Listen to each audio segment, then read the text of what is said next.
Sot moti në Lushnjë ishte një dimër i vogël i parakohshëm me shi dhe erë të ftohtë, qytetarë të veshur me xhupa të ngrohtë dhe çandra në duar. I ftohti nuk i ka penguar ata të dalin nga shtëpia dhe të kryejnë punët e përditshme. Deri tani nuk ka informacion për rebeshe dhe përmbytje. Sipas sinoptikanëve, e premtja do të jetë ditë me rreshje shiu dhe dëbore, ndërsa e shtuna do të sjellë një përmirësim të përkohshëm të motit, por të dielën dhe të hanën rreshjet do të rikthehen sërish. Ndërkohë Verilindja është mbuluar nga bora në lartësitë mbi 1000 metra mbi nivelin e detit.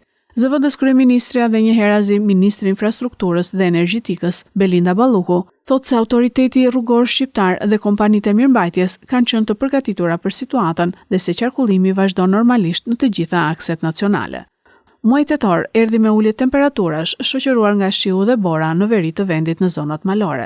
Sinoptikanët e kanë parashikuar motin në muajin tetor si një mot tipik vjeshte me rreshje të shumta dhe rënje të ndjeshme temperaturash krahasuar me ditët e fundit të shtatorit.